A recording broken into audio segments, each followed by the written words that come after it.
Hey, kindergarten friends. We are back for our chapter reading, and we are still continuing with Elmer and the Dragon.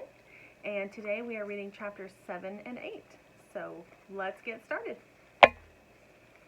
Chapter 7, The Secret. Wake up, it's time to see the king, chirped Flute as the red sun settled over the meadow. Elmer opened his eyes and forgot for a moment where he was. Then he jumped up and put on his knapsack. I want to come too, yawned the dragon. You weren't invited, said Flute. Neither were you, Flute, come to think of it, said Elmer. Let's all go and see what happens, suggested the dragon. So off they went to see the king. He was waiting for them at the foot of the very tall tree, nervously hopping from one foot to the other, pecking at imaginary mosquitoes. What's that? He asked, pointing to the dragon. This is my good friend the baby dragon. I rescued him 2 days ago, and now he's taking me home. I don't like him, said the king, feeling small and helpless. Oh, yes, you do, said Flute. Quiet, Flute. I guess I know what I like and what I don't. The dragon drooped his head and began to back away. Oh, well, said the king. Come on back. If I'm going to tell the secret to anyone, it'll never be a secret any more, and I suppose you might as well know, too. I do wish it weren't such an old secret.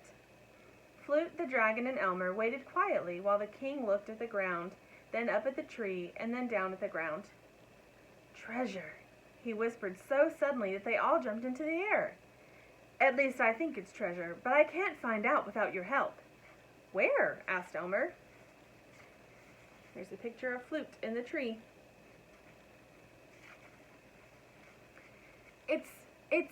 It's not very far from here, said the king. Elmer, Flute, and the dragon looked every which way to see where the treasure could be. Oh, gosh, I guess I'll have to tell you where, too, said poor old King Can the 11th. It's buried right under this tree in a big iron chest. What sort of treasure? Asked Elmer. That's what I'm dying of curiosity to know, said the king. So that's it? Sighed Flute. And you're sure this is the right tree? Asked Elmer. Absolutely. You see, it's much bigger than the others, and that's because it was the only one here when the settlers came. They planted the other pines and the apple orchard so they'd have wood and food when they returned, but they never came back. And their chest is still buried right here. Everybody waited for the king to continue, but he didn't. So Elmer said, Let's dig it up. Yes, let's, echoed Flute. All right, said the king. My secret's all spoiled now anyway. You'll find the shovel under that rock. So it looks like they're getting ready to start digging for treasure. What shovel? Asked Elmer. The settlers left a shovel over there. It's rusty by now, but it's probably better than nothing.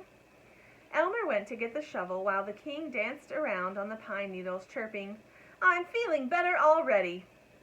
The queen kept tittering and muttering to herself, I never thought I'd live to see this day. Now, where should I begin digging? Asked Elmer. It's a rhyme, said the king. It goes like this. 4 shovel lengths from the trunk of the pine, making the rock the guide for the line. Elmer carefully measured the distance and began to dig.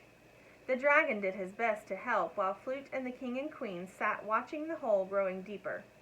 By now it was dark in the pine forest, but enough moonlight filtered through the branches of the tall trees so that they could just see what they were doing. They dug for 6 hours without ever hitting a root or a rock or anything like an iron chest. Are you certain this is the right place? Asked Elmer, tired and discouraged. I'm positive, said the king. Looks like Elmer and the dragon are digging a hole. I wonder if they'll find it.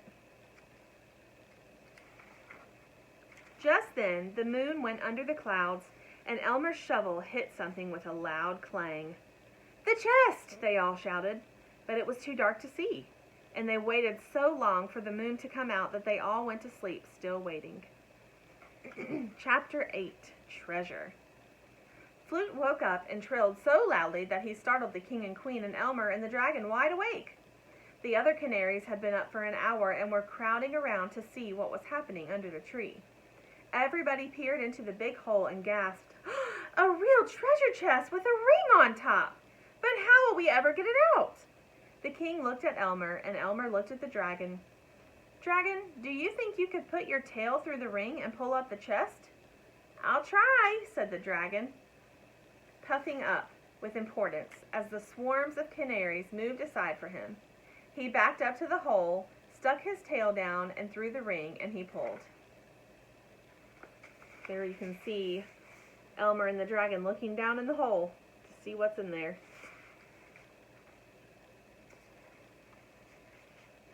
Nothing happened. Couldn't you pull harder? Suggested the king. That's exactly what I was going to try. Just let me catch my breath, said the dragon somewhat crossly. After all, I'm not used to lifting heavy chests with my tail. He took a deep, deep breath and pulled very, very hard, and suddenly the chest moved. He grunted and strained and struggled and panted and slowly, slowly hoisted the chest up out from the hole. Far enough, yelled Elmer. Now walk forward and set it down. Crash! The chest fell down on the pine needles, and the dragon staggered off to sit down while the canary shouted, Bravo! Quiet, quiet, yelled King Can the 11th. I'm now about to tell you the last part of the secret. The key to this chest, the key to this chest. Well, anyway, this is the last part of the secret. My illustrious ancestor, King Can the First, stole the key from the settlers, and the key to this chest is in my nest. Go get it, Flute. No, never mind. I'll go get it myself. That's where the dragon had pulled the treasure chest out with his tail. The king flew up to his nest and down again with a big brass key in his beak. Elmer pried out the dirt in the keyhole with his jackknife and put in the key. Click! The lock turned. Elmer threw back the lid and picked up a note lying on top of a piece of heavy canvas. Can you read what it says? Asked the king. Yes, said Elmer, feeling sick with excitement as he read the note aloud. This chest was left here by Oliver Hinkle for the purpose of helping him and his friends to settle on this island when he returns. In the event that he does not return to find the chest himself, the chest becomes the property of whosoever discovers it. The following is the list of the items herein buried. 12 pewter plates, 6 pewter cups, 12 table settings sterling silver, 1 iron skillet, 2 iron pots with lids, 1 coffee mill. Rubbish, interrupted the king. Isn't there anything but cooking utensils? Let me finish the list, said Elmer. He continued reading.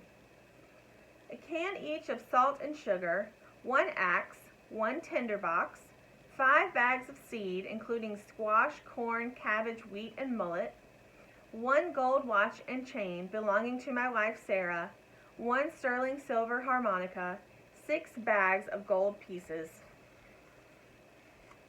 Gold! I knew it! Just think of it, Queen! 6 bags of gold! Trilled the king. What will you do with them, King dear?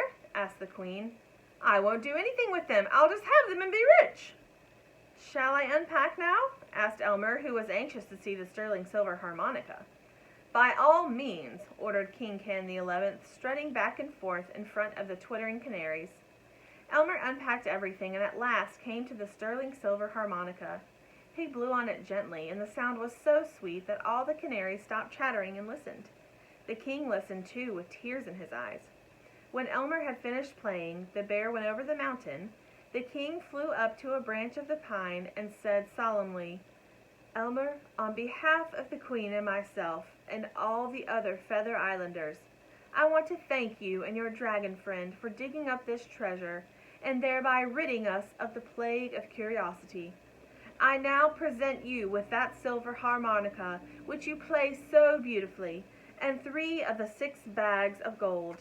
And to this brave dragon I present the gold watch and chain. Elmer fastened it around his neck. There's Elmer playing that harmonica.